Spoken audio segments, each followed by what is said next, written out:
কলা দিয়েও যে পিঠা বানানো যায় সেটা ফেসবুক বা ইউটিউব না চালালে বুঝতাম না। যাই হোক, যেটাই হোক, যেরকমই হোক না কেন, যদি বানানো যায়, বানিয়ে যদি খাওয়া যায়, সেটাই তো অনেক আলহামদুলিল্লাহ, তাই না? হ্যালো, আসসালামু আলাইকুম সবাইকে, কেমন আছেন? আশা করি ভালো আছেন। আমার ঘরে যেহেতু কলা ছিল, অনেক দিন ধরে আছে, 3-4 দিন হয়ে গেছে, খাওয়ার ইচ্ছে নাই। মানে যেহেতু ঠান্ডা ঠান্ডা ভাব পড়তেছে, কলার ভালো লাগে না খেতে, সেই জন্য চিন্তা করলাম, যেহেতু ফেসবুকে দেখতেছিলাম যে কলা দিয়ে পিঠা বানানো যায়, তো আমি ভাবলাম আমি একটু ট্রাই করি, কেমন লাগে, খাওয়া যায় কি যায় না। খাওয়া তো অবশ্যই যাবে, এটা পিঠা বলে কথা।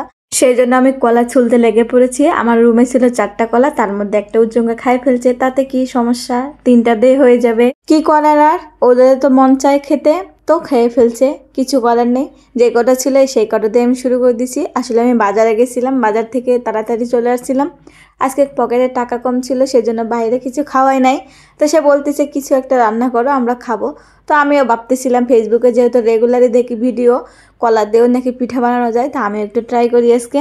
তো এই যে কলাটি কিন্তু আমি সম্পূর্ণ নিয়ে নিছি, আমি কাঁটা চামচ দিয়ে ম্যাশ করে নিচ্ছি।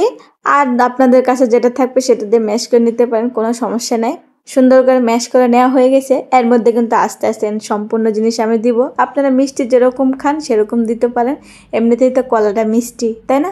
একটু কম করে দিলেই ভালো হয়, যারা বেশি মিষ্টি খায় তারা বেশি দিতে পারে। তো আমি মেপে মেপে ওখানে দিচ্ছিলাম, যেহেতু আমরা কম মিষ্টি খাই, তাও আমার মনে হলো একটু বেশি হয়ে গেছে। তার মধ্যে একটা ডিম দিয়ে দিলাম। আমি যে কোনো পিঠা ভাজলে একটা ডিম দিই। ডিম দিলে হয় কি, পিঠাটা সুন্দর মতো ফুলে। আপনারা চাইলে দিতে পারেন, না চাইলে না দিতে পারেন, কোনো সমস্যা নেই। আমি ভালো মতো করে নাড়াচাড়া করতেছিলাম, কারণ চিনিটা যেন গলে যায়। চিনিটা গলে গেলে হবে কি, পিঠাটা সুন্দর মতো ফুলে যাবে, সেই জন্য একটু খাটাখাটনি করা। খাটাখাটনি না করলে যে কোনো জিনিসই ভালো হয় না। তো একটু খাটাখাটনি করলে যদি ভালো হয়, সেটা করতে গিয়ে সমস্যা। তো আমি একটু বেকিং পাউডারও দিয়ে দিলাম। আমার ঘরে যেহেতু ছিল আমি দিলাম, আপনারা না চাইলে না দিতে পারেন, না দিলেও চলবে, কোনো সমস্যা হবে না। তো মিশিয়ে নিলাম, মিশিয়ে নিয়ে একটু সুজিও দিয়ে দিলাম। সুজি দিলেও চলবে, না দিলেও চলবে, আমার ঘরে ছিল আমি সেই জন্য দিলাম। সবসময় যেইটা হাতের কাছে থাকবে সেটা দিয়ে কিন্তু বানানো যাবে। আমার হাতের কাছে ছিল, আমি দিলাম, আপনারা না দিতে পারেন। তো আমি শেষমেশ আটা দিয়ে দিলাম, দিয়ে সুন্দর করে মেখে নিলাম। এই যে সুন্দর একটা ডো হয়েছে, দেখে বুঝতে পারতেছেন, একদম পাতলাও না ঘনও না। চামচের মানে জোরে পড়তেছে না, ধীরেও পড়তেছে না, মিডিয়ামভাবে পড়তেছে, এরকম করলে হয়ে যাবে। তো এদিকে কিন্তু আমি তেল আগে থেকে তুলে দিয়েছিলাম, তেলটা গরম হয়ে গেছিলো। একদম ফুটন্ত গরম হয় নাই, কেবল গরম হয়েছে, তার মধ্যে আমি দিচ্ছিলাম। কারণ এটা নরম পিঠা, হাতে ছ্যাঁকা লেগে যেতে পারে, সেই জন্য আর কি। তো আমার এই যে একে একে সব দেওয়া হয়ে গেছে। আপনারা চাইলে আরো বড় জায়গায় করতে পারেন, আমার ছোট কড়াই একটু কম করেই দিলাম। তো এই যে পিঠাগুলি কত সুন্দর হয়েছে, আপনারা দেখলে বুঝতে পারবেন এখনই কিরকম ফুলে উঠছে। আর তো উল্টে দেই না, উল্টে দিলে আরো সুন্দর হয়ে যাবে। আপনারা কিন্তু এভাবে ভাজতে পারেন, আমার কাছে তো দেখেই মন শান্তি। তো আমি একে একে উল্টে দিচ্ছিলাম। এটা কিন্তু আমি ফেসবুক থেকে শিখছি।